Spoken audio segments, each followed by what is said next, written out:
والسلام على سيدنا محمد وعلى آله وأصحابه أجمعين. الحمد لله والصلاة والسلام على سيدنا محمد وعلى آله وأصحابه أجمعين. أما بعد فأعوذ بالله من الشيطان الرجيم. بسم الله الرحمن الرحيم. قل إن كان آباؤكم وأبناؤكم وإخوانكم وأزواجكم وعشيرتكم وأموال اقترفتموها وتجارة تخشون كسادها ومساكن ترضونها أحب إليكم من الله ورسوله وجهاد في سبيله فتربصوا حتى يأتي الله بأمره والله لا يهدي القوم الفاسقين. صدق الله العظيم. اللهم صل على سيدنا محمد وعلى آل سيدنا محمد وبارك وسلم. اللهم صل على سيدنا محمد النبي الأمي وعلى آله وأصحابه وسلم. میرے معزز مسلمان بزرگوں، عزیز بھائیوں، اللہ تعالیٰ نے اس امت کی، ملت اسلامیہ کی قسمت دین سے وابستہ فرمائی. اس امت کی جو قسمت ہے، نصیب ہے، وہ دین سے وابستہ ہے. جس قدر اس کی دین سے وابستگی ہے، اسی قدر زندگی کے مارکوں میں اس کی کامیابی ہے.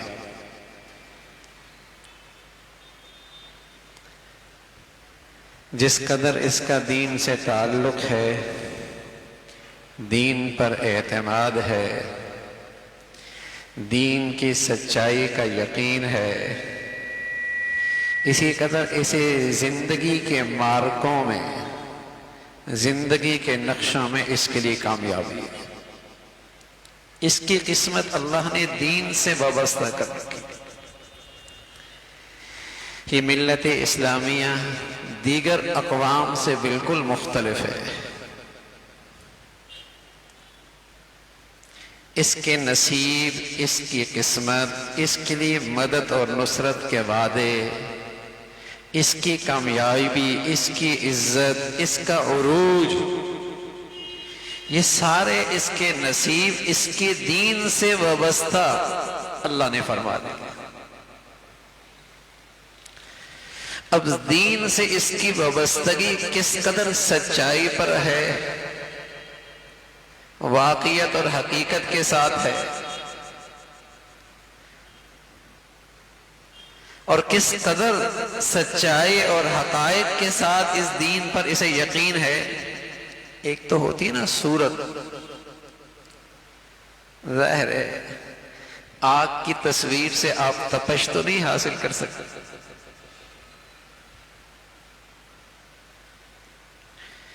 وہ تو جب اس کی حقیقت ہوگی تب اس کے اندر اس کی تاثیر ہوگی.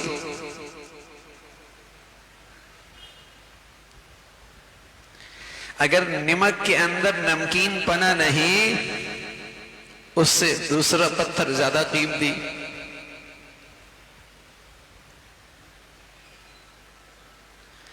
صرف صورتاً مسلمان ہے اور حقیقت سے خالی ہے. بتائیے نا، صرف پانی کی تصویر سے آدمی سیراب ہو جایا کرتا ہے. اسی پانی سے آدمی سیراب ہوگا جو واقعی پانی ہوگا. اسی کھانے سے اس کی بھوک مٹے گی جو واقعی کھانا ہوگا، اسی سے توانائی ملے گی. مسلمان کی فتح اور نصرت،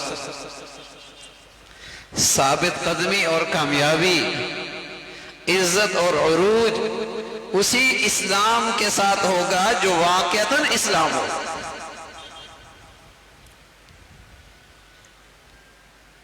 اس کے ساتھ اللہ کی مدد. اس کے ساتھ اللہ کی نصرت ہے، اس کے ساتھ اس کی کامیابی ہے۔ سورت سیب پڑا ہے اس سورت میں، کلر اچھا ہے، اور اس کے ساتھ ہی میز پہ ایک حقیقی سیب پڑا ہے جو صورتاً سیب ہے، اس میں کشش نہیں، تاثیر نہیں، توانائی نہیں، خوشبو نہیں۔ اور جو حقیقی سیب ہے وہ اپنے اندر طاقت رکھتا ہے، خوشبو رکھتا ہے، اس میں توانائی ہے، اس کی رنگت میں بھی کشش ہے۔ سبحان اللہ۔ اس روئے زمین پر جب بھی مسلمان اپنے ایمان کے ساتھ زندگی کے مارکوں میں آیا، اس نے اللہ کی مدد اور نصرت اپنے ساتھ ضرور دیکھی۔ یہ اللہ کا وعدہ ہے، یہ اس دین کے ساتھ اللہ کا وعدہ ہے۔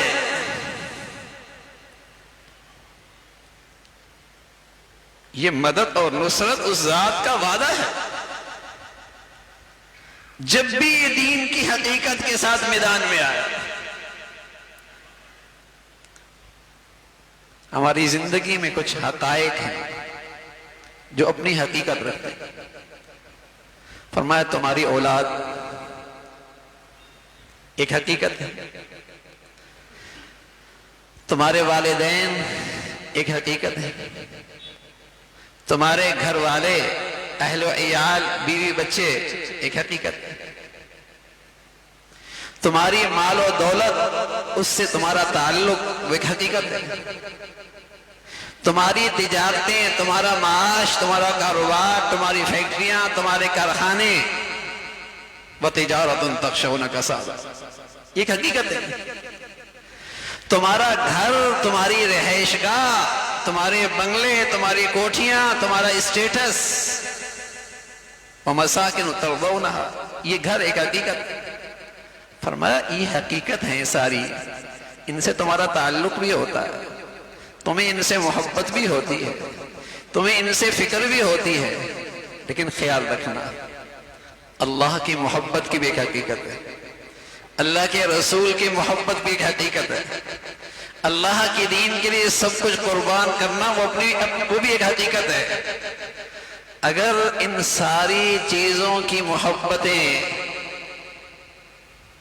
اللہ اور اللہ کے رسول اور اس کی خاطر سب کچھ قربان کرنے کا جذبہ، اگر یہ چیزیں غالب آ گئیں، پھر تمہاری پستی اور ذلت کے دن شروع ہو گئے، پھر تمہاری رسوائی اور ذلت کے دن شروع ہو گئے، اس لیے کہ تم اسلام کی حقیقت سے خالی ہو، صورتاً ہو۔ تمہارے پاس تمہاری زندگی میں یہ حقیقتیں غالب ہیں، اور تم ایمان سے تمہارا تعلق صورتاً ہے، اسلام سے تمہارا تعلق محض ایک صورت کی حد تک ہے، حقیقت سے خالی ہو، پھر انتظار کرو رسوائی کا، ذلت کا، پستی کا، پھر انتظار کرو۔ یہ ساری چیزیں ہیں، ان کا تعلق ہماری زندگیوں میں ان کا تعلق ہے، لیکن اگر واقعی کوئی مسلمان ہے اور واقعی کوئی ایمان والا ہے تو اسے اللہ اور اللہ کے رسول اور اللہ کی دین کی خاطر سب کچھ قربان کر دینے کا جذبہ ان ساری چیزوں پہ غالب ہوگا۔ رسول اللہ صلی اللہ علیہ وسلم نے بتایا نا، آپ نے بتایا کہ تمہاری تعداد بہت ہوگی۔ کہا یا رسول اللہ، جب قومیں ہمیں لقمہ تر سمجھ کے ہم پہ حملہ آور ہوں گی اور ایک سے بڑھ کر ایک ہم پہ حملہ آور ہو رہا ہوگا، وَمِن قِلَّةٍ نَحْنُ يَوْمَئِذٍ، کیا اس دن ہماری طاقت تھوڑی ہوگی؟ فرمانے طاقت نہیں تھوڑی ہوگی، لیکن تمہارے اندر اسلام کی، ایمان کی روح ختم ہو جائے گی، تمہاری حیثیت اس کچرے کی سی ہوگی جو سیلاب کے اوپر ہوتا ہے، جس کا کوئی وزن نہیں ہوتا۔ جس کا کوئی وزن نہیں ہوتا، غصہ کا غصہ السیل، بہنے والا دریا اور اس کے اوپر آنے والا کچرا، بہت بھی کچرا ہو تو وزن کوئی نہیں ہوتا۔ کہا یا رسول اللہ ایسا کیوں ہوگا؟ فرمایا دشمن کے دل سے تمہارا روب ختم ہو جائے گا۔ سبحان اللہ، اس زمین پر جب بھی مسلمان اپنے ایمان اور قوت کے ساتھ رہا ہے، کفر اس کے سامنے تھر تھر آتا ہے، خوف زدہ، مرعوب، بلکہ قرآن تو کہتا ہے دہشت زدہ ہو جاتا ہے۔ مسلمان کی ایمان سے خوف زدہ، اور کیوں نہ ہو خوف زدہ؟ سبحان اللہ۔ مسلمان اللہ کے دین کے لیے جب جان کی بازی لگانے آگے بڑھتا ہے تو شہادت اس کا مطلوب اور مقصود ہوتا ہے، اور وہ شخص جان بچانے کے لیے اپنے بادشاہ، اپنے حاکم کے حکم کی اتباع میں نکلتا ہے۔ دونوں میں کیا مقابلہ ہے؟ دونوں میں کوئی جوڑ نہیں۔ فرمایا تمہاری تعداد تو بہت ہوگی لیکن ایمان سے خالی۔ کہا یا رسول اللہ وہ ہوگا کیسے؟ فرمایا تمہارے اندر وہن پیدا ہو جائے گا، وہن۔ کہا یا رسول اللہ یہ وہن کیا بلا ہے؟ فرمایا حب الدنیا، حب الدنیا، دنیا کی محبت۔ کیا دنیا کی محبت ہوتی ہے؟ قرآن نے بتا دیا، اولاد، معاش، گھر، اسٹیٹس، تجارت، زندگی کی خوشحالی، زندگی کے مزے، یہ حقیقتیں تم پر اتنی غالب آ جائیں گی تمہارے اندر سے ایمان کی روح نکل جائے گی، اللہ سے ملاقات کا شوق ختم ہو جائے گا، اللہ سے ملاقات کا شوق ختم ہو جائے گا، تمہارے اندر بزدلی آ جائے گی، تم موت سے ڈرنے لگ جاؤ گے، تم دنیا کے حرص و ہوس میں ایک دوسرے سے آگے بڑھو گے، اور یہ تمہاری رسوائی شروع ہو جائے گی، یہ تمہاری ذلت ہے، یہ ہے تمہاری پستی کا آغاز۔ حب الدنیا و کراہیت الموت، موت سے ڈرنے لگو، اور دنیا کی محبت اللہ اور اللہ کے رسول کی خاطر محبت جو ہوتی ہے اس پر غالب آ جائے گی۔ اب بتائیے نا آج اسلام کی کس سطح پہ ہم کھڑے ہیں؟ کس سطح پہ ہیں؟ جو کچھ تھوڑی بہت عبادت بھی ہے میرے عزیزو، اس میں جان کا ہے۔ آج تو مسلمان اسلام کے جو چند رسوم پہ عمل کرتا ہے وظیفے کے طور پہ کرتا ہے، وظیفے کے طور پہ، کہ دنیا اور اچھی ہو جائے، دنیا اور اچھی ہو جائے۔ اور سبحان اللہ، جو واقعی ایمان والے ہوتے ہیں وہ دنیا بھی اس لیے کرتے ہیں کہ ان کی آخرت اور اچھی ہو جائے، وہ دنیا بھی اس خاطر کرتے ہیں کہ آخرت اور اچھی ہو جائے۔ اور آج مسلمان جسے اپنے اسلام اور ایمان پر اعتماد نہ رہا، وہ کچھ اسلام کی رسوم پہ عمل بھی کرتا ہے لیکن اس لیے کہ دنیا ذرا اچھی ہو جائے، اس کا محور، اس کا مرکز، اس کی زندگی کا مقصد صرف دنیا۔ تو رسول اللہ صلی اللہ علیہ وسلم نے فرمایا تمہاری پستی اور ذلت کی وجہ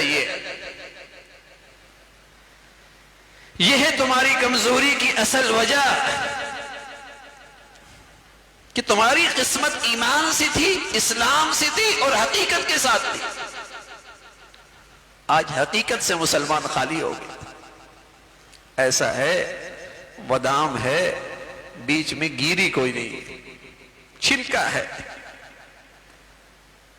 کثرت ہے، لیکن ایمان کی حقیقت اسلام کی روح سے خالی ہے۔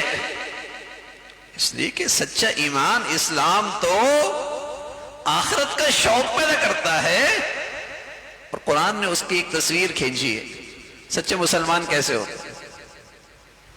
فرمایا من یرتد منکم عن دینی فسوف یأتی اللہ بقوم، اگر تم اللہ کا دین چھوڑ بیٹھو گے تو اللہ کو تمہاری پرواہ نہیں،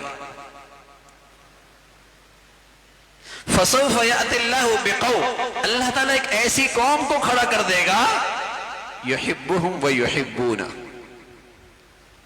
جو اللہ سے محبت کریں گے اور اللہ ان سے محبت کریں گے. ساری محبتیں پیچھے، اللہ کی محبت سب سے آگے. يُحِبُّهُمْ وَيُحِبُّونَ، ان کی نشانی کیا ہوگی؟ أَذِلَّةٍ عَلَى الْمُؤْمِنِينَ، مسلمانوں کے لیے ان کا دل بڑے نرم ہو، مسلمانوں کے لیے ان کے دل بہت نرم مہربان. أَذِلَّةٍ عَلَى الْمُؤْمِنِينَ أَعِزَّةٍ عَلَى الْكَافِرِينَ، لیکن کافروں سے، ان کی کفر اور شرک کی وجہ سے ان کے لیے بڑے سخت ہو. یجاہدون فی سبیل اللہ، وہ اللہ کے راستے میں مال کیا ہوتا ہے، عزت کیا ہوتا ہے، جان بھی قربان کر دیتے. زمانہ کیا کہے گا، دنیا کیا کہے گی، دنیا کو یہ باتیں اچھی لگیں گی یا نہیں لگیں گی؟ وَلَا يَخَافُونَ لَوْمَةَ لَائِمٍ، انہیں کسی کی ملامت کی پرواہ نہیں. اللہ کریم فرما رہا ہے ذَلِكَ فَضْلُ اللَّهِ يُؤْتِيهِ مَن يَشَاءُ، یہ خوبیاں جس شخص کو نصیب ہو جائیں اس پر اللہ کا بڑا فضل ہے، اس پر اللہ کا بڑا فضل ہے کہ وہ اللہ سے ٹوٹ کے محبت کرے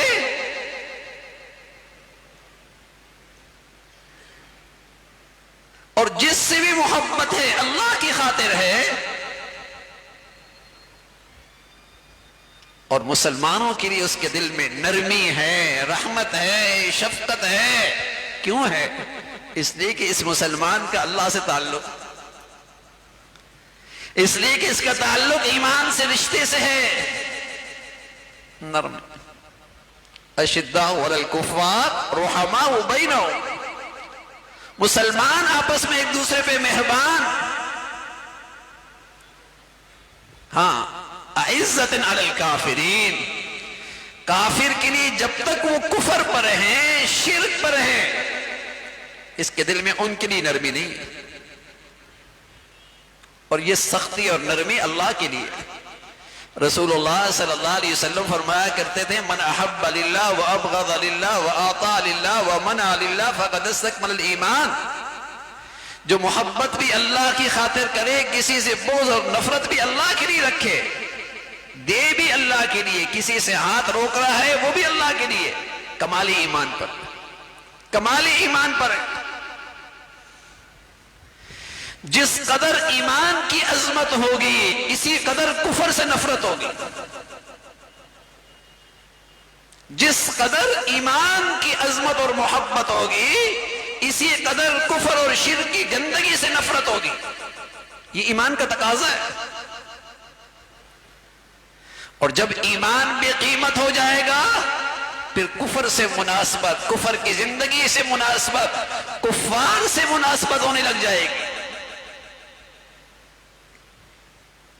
تو اللہ کے پیارے ایسے ہوتے ہیں، یہ ایمان کی حقیقت ہے، یہ ایمان کی علامات ہیں کہ واقعی یہ ایمان حقیقت کے ساتھ.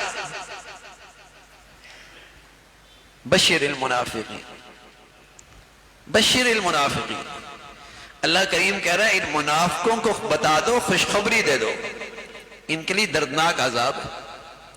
اور ان کی نشانی کیا ہے؟ الذین یتخذون الکافرین اولیاء من دون المؤمنین، یہ ایمان والوں کو چھوڑ کر کفار سے دوستی لگاتے ہیں. اور کیوں لگاتے ہیں؟ ایبتغون عندهم العزہ، اس امید سے لگاتے ہیں کہ ان سے تعلق رہیں گے تو ہمیں عزت ملے گی. بتائیے کوئی مسلمان ایمان اور اسلام کی حقیقت پہ ایمان رکھتا ہو اور وہ اللہ کی قدرت اور طاقت پہ اعتماد اور یقین ہو تو وہ عزت اور فلاح اور کامیابی کے لیے کسی کافر کا سہارا لے سکتا ہے اور ان سے امید رکھ سکتا ہے. وہ تو اللہ کی ذات پہ اعتماد، اللہ کی ذات پہ اعتماد ہے. تو آج میرے عزیزو، جن حالات سے آج ملت اسلامیہ شکار ہے، جن حالات سے گزر رہی ہے، اس میں جو سب سے خطرے کی چیز ہے کہ آج مسلمانوں میں عمومی طور پہ مردہ ضمیری ہے۔ ایسا لگتا ہے ضمیر مر چکا ہے،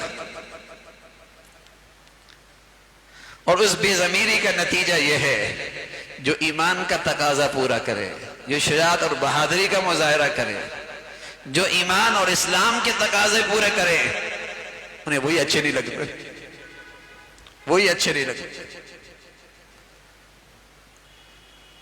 اور انہیں کے بارے میں جسے کہیں کہ غلط فہمیوں کا شکار ہوتا ہے۔ تو اصل تو ان افکار کی خرابی ہے، سوچ خراب ہو گئی، فکر خراب ہو گئی، ذہنیت خراب ہو گئی، اور ہم امید رکھتے ہیں کہ ہمیں صحیح اور غلط وہ لوگ بتائیں گے جو مرد عورت کی تمیز نہیں کر سکتے، وہ ہمیں بتائیں گے کہ صحیح کون ہے غلط کون ہے۔ ان ذرائع پہ ہمارا اعتماد ہوتا ہے، کفار کے ذرائع پہ اعتماد ہوتا ہے جن کے اندر تو یہ صلاحیت بھی نہیں کہ مرد عورت کی تمیز کر سکے۔ ہم ان سے امید رکھتے ہیں کہ وہ ہمیں بتائیں کہ صحیح کون ہے غلط کون ہے۔ تو میرے عزیزو، قرآن بتاتا ہے ہمیں کہ اس وقت بھی وہ مسلمان جو اللہ کے دین کی خاطر اپنی جانیں قربان کر رہے ہیں، مسجد اقصی کا مسئلہ، بیت المقدس کا مسئلہ، غزہ کی اور فلسطین کی زمین کا مسئلہ، یہ وہ مقدسات ہیں جس تمام امت اسلامیہ کے مقدسات ہیں، صرف غزہ کے مسلمانوں کے مقدسات نہیں، پورے ملت اسلامیہ کے یہ مقدسات ہیں۔ لیکن اللہ رب العزت نے اور بقول ان کے، سبحان اللہ، اللہ نے ایسا حوصلہ دیا، ایسے ثابت قدمی دی، ایسا ایمان دیا، کہتے ہیں اللہ رب العزت نے اس آزمائش کے لیے ہم اللہ کا شکر ادا کرتے ہیں کہ ہمیں قبول فرمایا۔ اس آزمائش کے لیے اللہ رب العزت نے ہمیں قبول فرمایا ہے، ہمارے بچے، ہماری بچیاں، ہمارے بہنیں قبول ہوئی۔ اور رسوائی تو ان مسلمانوں کی ہے جن کے دلوں میں آج ان کے لیے غم نہیں اور محبت کے جذبات نہیں، مدد اور نصرت کے جذبات نہیں، بربادی تو ان مسلمانوں کے لیے، وہ مسلمان جو ان قربانیوں کے ساتھ بھی اللہ پر فیصلے پہ راضی ہیں اور ان کا اللہ پہ اعتماد اور بڑھ رہا ہے، ان کے تو اللہ کی پتہ نہیں کیا درجے اور کیا مقامات ہیں۔ وہ قربانیاں جو کہ صحابہ کی تاریخ میں ہم پڑھا کرتے ہیں، آج غزہ کی زمین پہ ہمیں وہ قربانیاں نظر آ رہی ہیں، اور وہ جذبات بچوں کے اور بچیوں کے اور ماؤں کے نظر آ رہے ہیں۔ یہ ایمان اس تاریخ میں پھر اپنی حقیقت کے ساتھ اللہ نے ہمیں اپنی زندگی میں دکھایا ہے۔ واقعی میرے عزیزو، جان دینا آسان نہیں ہوتا، جان دینا آسان نہیں ہوتا اللہ کے لیے۔ ان کے لیے دنیاوی خوشحالی کے راستے بند نہیں تھے، انہیں کہتے تھے اپنے عقیدے سے دستبردار ہو جاؤ، اپنے مقدسات سے دستبردار ہو جاؤ، اپنے نظریے سے دستبردار ہو جاؤ، تمہیں خوشحالی مل جائے گی، تمہیں خوشحالی مل جائے گی۔ انہوں نے اس بات کو قبول کیا کہ جان تو جا سکتی ہے لیکن اپنے مقدسات اور اپنے عقیدے کو نظر انداز نہیں کر سکتے۔ یہ وہی لوگ ہیں، وہی لوگ۔ تو میرے عزیزو، ہمیں اللہ کی ذات سے بڑی امید ہے، اگر وہ اسی طرح ایمان کے تقاضے پورا کرتے رہے تو انشاءاللہ خیر ضرور نکلی۔ آزمائشیں آتی ہیں، لیکن لگتا ایسا ہے کہ اس خلیج کے زمین پر جو یہ ناسور پیدا ہوا تھا، اللہ رب العزت اس ناسور کے انجام کا اللہ نے فیصلہ کر لیا، انشاءاللہ۔ ہم تو ظاہری اسباب دیکھتے ہیں نا بس اوقات، ہم تو ظاہری نقشوں کو دیکھتے ہیں. جب اللہ کے نبی صلی اللہ علیہ وسلم کے زمانے میں ابو بکر رضی اللہ تعالیٰ عنہ نے فیصلہ کیا کہ رومی پھر ایرانیوں پہ غالب آ جائیں گے تو مشرکین مذاق اڑایا کرتے تھے کہ رومی اتنے شکست خوردہ، وسائل کچھ نہیں، اور پھر غالب آ جائیں گے. ابو بکر رضی اللہ عنہ نے یہ پیشن گوئی فرمائی اس لیے کہ قرآن نے بتایا، اور وہ ہو کے رہا. دیر سویر ہوتی ہے، لیکن جب ایمان والا اپنی ایمان کی حقیقت کے ساتھ اور اسلام کی روح کے ساتھ اللہ کی خاطر آیا کرتا ہے تو اللہ کی مدد اور نصرت ہوتی ہے. اللہ کی مدد اور نصرت کی اس ایمان والے کے لیے کہ دو شکلیں ہوتی ہیں. ایک شکل تو وہ ہوتی ہے جس کی تمنا اللہ کے نبی نے کی. ایک صورت تو اللہ کی مدد اور نصرت کی وہ ہوتی ہے جس کی تمنا اللہ کے نبی نے کی. اور وہ کیا تمنا کی؟ وَدِدْتُ أَنْ أُقْتَلَ فِي سَبِيلِ اللَّهِ، اللہ اپنے راستے میں شہادت دیتے. ایک تو اللہ کی مدد اور نصرت کی یہ شکل ہوتی ہے کہ انہیں مقبول شہادتیں مل جاتی ہیں، اور دوسری اللہ کی مدد اور نصرت لوگ سر کی آنکھوں سے دیکھتے ہیں کہ اللہ رب العزت ایمان کی بہار، ایمان کے جذبات، اللہ کے راستے میں قربان ہونے کا ایمان، اس کی فضا عام کر دیتے ہیں، اس کی فضا عام کر دیتے ہیں، اور یہ جذبات پھر زندہ ہو جاتے ہیں کہ اس گئے گزرے دور کے اندر جس کے بارے میں اللہ کے نبی نے فرمایا ایک وقت آئے گا لوگوں کے اندر موت کا خوف ہوگا اور دنیا ان کی مطمع نظر بن جائے گی. ہمیں ایمان کی برکت سے ایسے لوگ نظر آئیں گے جو اللہ کی خاطر جان دے رہے ہو، جو اللہ کے راستے میں جان دینا اپنی شہادت سمجھیں گے. حمزہ رضی اللہ عنہ کی جب شہادت ہوئی تو اندازہ ہے کتنے ٹکڑے ہوئے تھے جسم کے، اتنے جسم کے ٹکڑے ہوئے ہے کہ ان کی بہنا کے لیے ان کی لاش کا پہچاننا مشکل ہو گیا. اور اس غزوے میں اللہ کی نبی بھی موجود ہے، چچا کے اتنے ٹکڑے ہوئی ہے، آخر کار اس نے انگلیوں کے پوروں سے اپنے بھائی کو پہچانا. اتنے جسم کے ٹکڑے ہوئی ہے. لیکن بتائیے یہ کوئی ذلت کی بات ہے، رسوائی کی بات ہے؟ حضور علیہ السلام نے فرمایا کہ میرے پاس جبرائیل امین آ کر خوشخبری دے کر گئے ہیں کہ اللہ رب العزت نے آپ کے چچا کو صرف شہید نہیں بنایا بلکہ شہیدوں کا سردار بنایا، سید الشہداء. تو میرے عزیزو، اللہ کی مدد اور نصرت کی شکل یہی ہے کہ اللہ کے ہاں جان قبول ہو جائے، زندگی قبول ہو جائے، یا اللہ رب العزت ایمان کی فضا عام کر دے. اللہ رب العزت یہ ایمان کی حقیقت اور یہ اسلام کی روح ہم سب کو نصیب فرمائے. وآخر دعوانا ان الحمدللہ رب العالمین.